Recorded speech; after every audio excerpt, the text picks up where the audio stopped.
Assalamualaikum, salam sejahtera untuk semua. Jumpa lagi dengan saya Haris di channel Misteri Verhal. Kali ini saya akan membahas mengenai penyerangan para pejuang Republik Indonesia terhadap Depok, daerah di selatan Jakarta. Peristiwa ini dikenal dengan istilah Gedoran Depok. Mengapa para pejuang mengepung Depok dari 8 penjuru mata angin?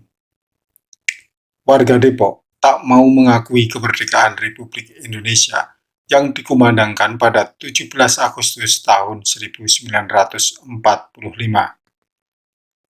Pasalnya, Depok sudah merdeka sejak 28 Juni tahun 1714. Mereka memiliki pemerintahan sendiri yang diakui oleh Belanda, juga mempunyai presiden sendiri. Pemerintahan Depok bermula dari organisasi Kristen pertama di Indonesia yang dibentuk oleh Cornelis Kastelin yang bernama De Eerste Protestante Organiste van Christenen, disingkat Depok. Apakah Gedoran Depok semata-mata hanya karena Depok tak mau mengakui kemerdekaan Indonesia? Atau lebih dari itu? Ada faktor lain yang memicu amarah rakyat terhadap perilaku Belanda Depok? Dalam Gedoran Depok ini, para pejuang yang wafat diabadikan menjadi nama jalan utama di kota Depok, yaitu Margonda, Tole Iskandar, serta Muchtar. Yuk, kita simak penjelasan lengkap mengenai Gedoran Depok, baik dari sisi politik maupun sosiologis. Berbicara mengenai sejarah Depok, tak bisa dipisahkan dari nama Cornelis Kastelin. Ia lahir pada 10 Agustus tahun 1657 di Rokin, Amsterdam, Belanda. Dia anak bungsu dari 8 bersaudara. Ayahnya seorang Huguenot atau Protestan bernama Anthony Kastelin yang hidup dari tahun 1613 sampai 1664. Anthony datang dari Prancis ke Belanda dan menjadi anggota Dewan 17 atau The Heren 17 dari VOC. Ibunya, Maria Goerdenaer, hidup dari tahun 1622 sampai 1660.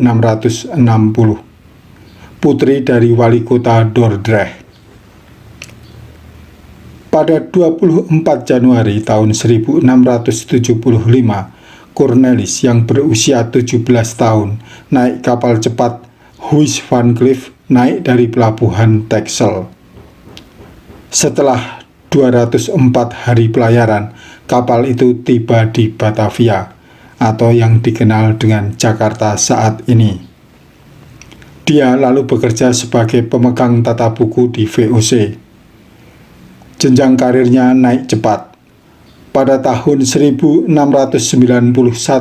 ia dipromosikan menjadi saudagar senior di Kastil Batavia.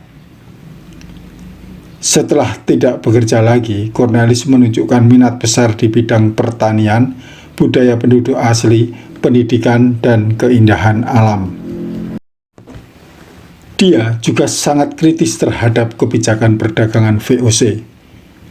Dalam buku Jejak-jejak Masa Lalu Depok, warisan Cornelis Kastelin, tahun 1657 sampai 1714, kepada para budaknya yang dibebaskan, karya Jan Karel Quixote diterjemahkan pendeta Hallie Jonathan dan Corey Longdon, dijelaskan, pada 30 November tahun 1686,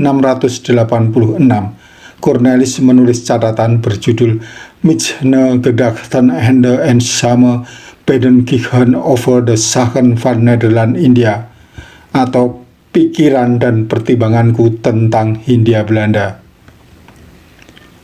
Dalam tulisan itu, dia berusaha melonggarkan politik perdagangan monopoli, mengembangkan pertanian sekaligus mengembangkan penduduk setempat.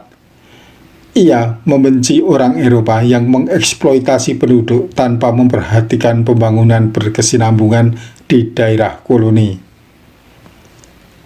Selama 12 tahun, dari tahun 1691 sampai 1704, Cornelis memberi tanah di sekitar Batavia, seperti di Srengseng, yang sekarang Lenteng Agung, dan Weltevreden, sekitar Gambir sampai Pasar Senen.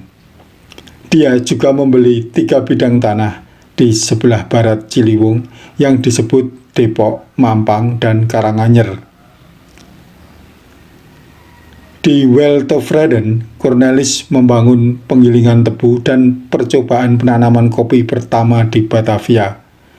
Di Srengseng dan Depok, ia menanam lada, indigo, coklat, jeruk mandarin, nangka, sirsak, belimbing, dan buah ara. Di atas tanah milik Cornelis di Depok, sudah ada penduduk yang turun-temurun tinggal di sana dengan status menyewa. Mereka disebut orang Depok asal. Para budak yang didatangkan Cornelis dari luar Jawa disebut warga Depok asli. Cornelis membangun komunitas pertanian di lahan seluas 1.244 hektar. Sebelum meninggal, Cornelis menulis surat wasiat yang isinya membebaskan dan mewariskan tanah pertanian kepada 150 budaknya. Sebagian besar budak itu berasal dari Bali, Benggala, Coromandel, dan Makassar. Tanah diberikan kepada mereka, tak peduli Kristen atau Muslim. Hingga saat ini masih tersisa 12 nama keluarga dari keturunan budak Kristiani yang dimerdekakan, yaitu Bacas, Ishak, Yakob, Jonathan, Yosef, Lauren, Leander, Loen, Samuel, Sudiro, Tolense, dan Yadoh. Marga Yadoh punah, diduga karena tak punya keturunan laki-laki. Depok memiliki pemerintah yang otonom yang disebut Gemeentebestur atau Gemeente Depok. Model pemerintahan sipil ini digagas oleh pengacara asal Batavia, R.H. Klein, pada tahun 1871, tetapi baru benar-benar dilaksanakan pada tanggal 14 Januari tahun 1913. Adapun presiden pertama Depok adalah Gerrit Jonathans dari 14 Januari tahun 1913 sampai 1921. Kemudian Martinus Lawrence dari tahun 1921 sampai 1930. Dilanjutkan oleh Leonardus Leander dari tahun 1930 sampai 1949. Serta Johannes Matthies Jonathan dari tahun 1949 sampai 4 Agustus tahun 1952. Pada tahun 1952, pemerintah Indonesia mengambil alih seluruh tanah partikelir Depok, kecuali gereja, sekolah, balai pertemuan, dan lahan pemakaman. Semuanya diambil alih dan dikuasai pemerintah dengan kompensasi ganti rugi sebesar Rp229.261,26.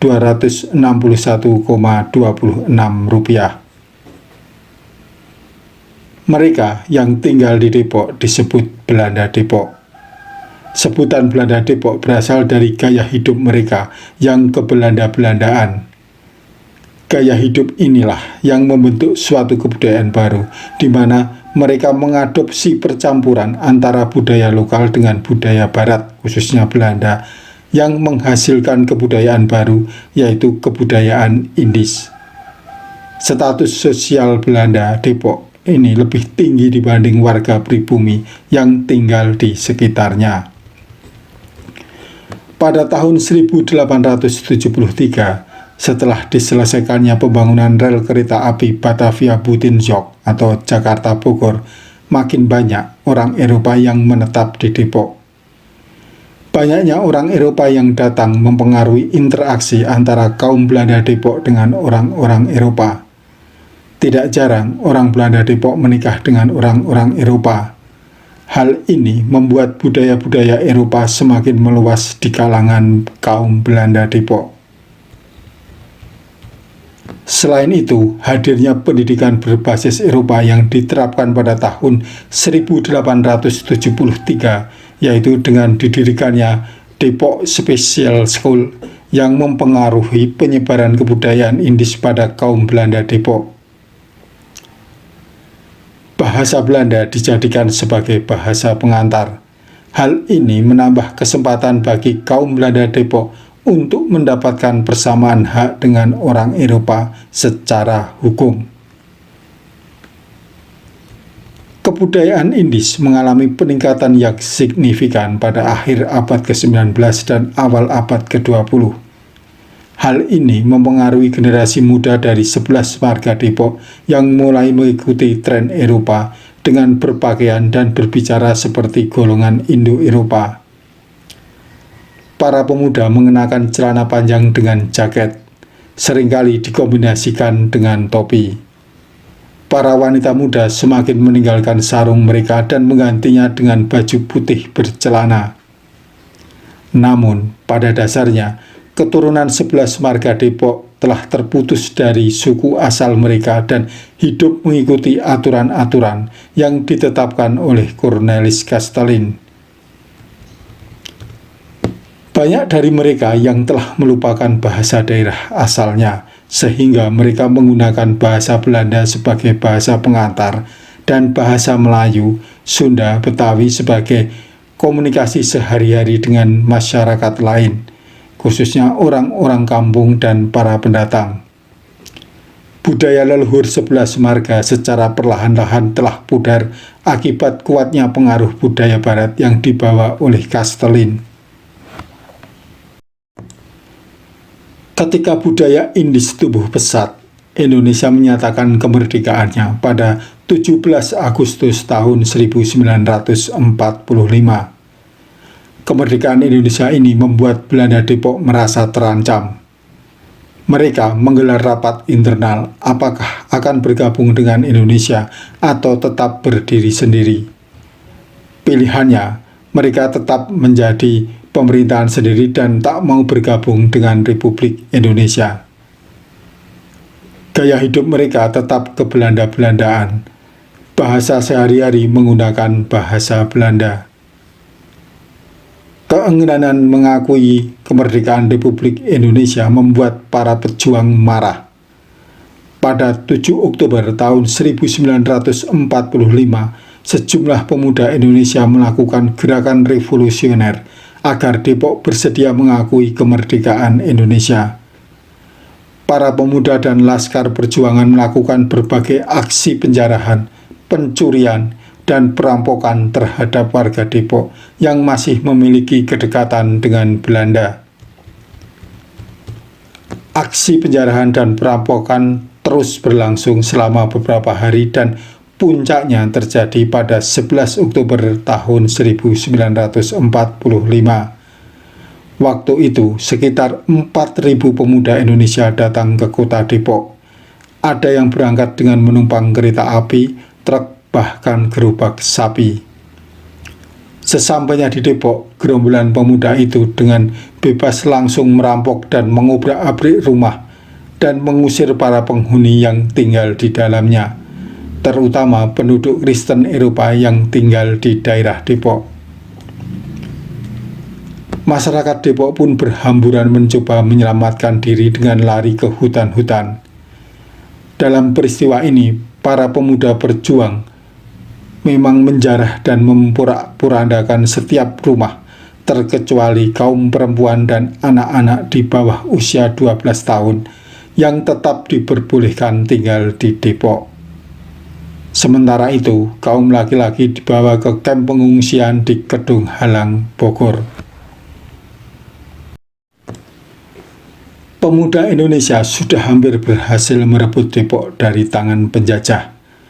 Akan tetapi, pasukan Nika tiba-tiba datang dengan membonceng sekutu ke Depok untuk membebaskan orang Depok yang ditawan oleh Tentara Keamanan Rakyat. Sejak itu, kantor Kementipestur yang tadinya merupakan markas TKR berubah menjadi markas Nika. Memasuki bulan November, para pejuang yang sempat mundur kembali bersatu dan menyusun kekuatan lagi. Mereka berupaya merebut kembali Depok dari tangan Nika pada 16 November tahun 1945.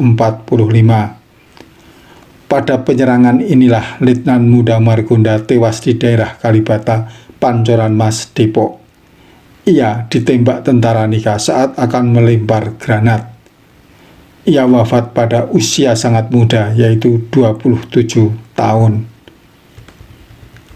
Selain Margonda, tokoh lain yang meninggal dunia adalah Letnan II Tole Iskandar. Saat terjadi pertempuran dengan tentara Belanda di perkebunan Cikasintu, Tole Iskandar gugur setelah sebelumnya melakukan penyerbuan di Bojonggede melawan pasukan Gurkha di Citayam dan Pabuaran.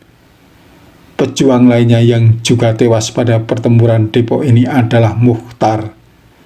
Ketiga tokoh itu, yaitu Margonda, Tole Iskandar, dan Muchtar, kini dijadikan nama jalan di Depok.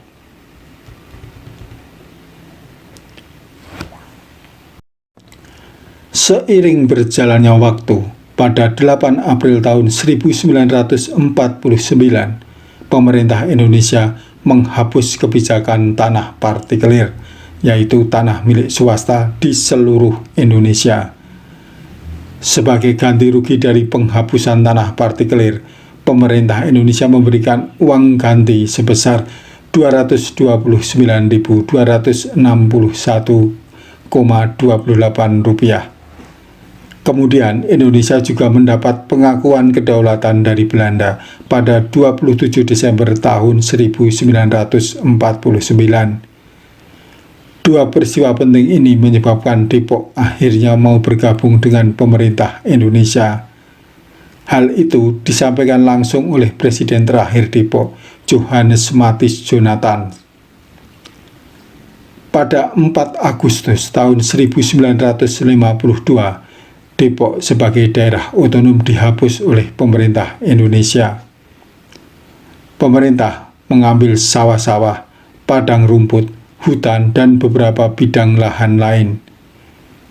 Beberapa bidang lahan seperti gereja Protestan, pastori, pemakaman, sekolah, dan lapangan sepak bola dikembalikan kepada komunitas Depok. Depok pun menjadi sebuah kecamatan di wilayah Kabupaten Bogor. Kota Depok baru secara resmi berdiri pada 27 April tahun 1999 setelah berubah status dari kota administratif menjadi kota madya yang dipimpin seorang wali kota yang dipilih secara langsung melalui proses demokrasi pemilihan kepala daerah atau pilkada setiap 5 tahun sekali. Kalau melihat proses terjadinya gedoran Depok, peristiwa itu bukan saja soal politik. Ada kecemburuan sosial yang menyebabkan amarah warga memuncak. Sebelumnya, Belanda Depok hidup eksklusif dengan budaya Indis. Mereka juga merasa memiliki status sosial yang lebih tinggi dibanding penduduk di sekitarnya. Maka lahirlah tindakan di luar kendali seperti perampokan dan penjarahan. Oke teman-teman, episode mendatang kita akan membahas topik lain. Jika kawan-kawan menginginkan saya membahas sebuah topik tertentu, silahkan menghubungi kami melalui email misteri.verhal@gmail.com atau menulis pesan di Facebook dan Instagram yang alamatnya ada di kolom deskripsi. Atau yang nggak mau ribet, cukup menulis komentar di kolom komentar yang ada di bawah ini. Nanti saya yang akan menghubungi teman-teman. Jangan lupa ikuti terus channel Misteri Verhal karena episode mendatang saya akan membawakan cerita atau sejarah yang lebih seru yang mungkin belum diketahui oleh kawan-kawan. Sampai jumpa. Wassalamualaikum warahmatullahi wabarakatuh.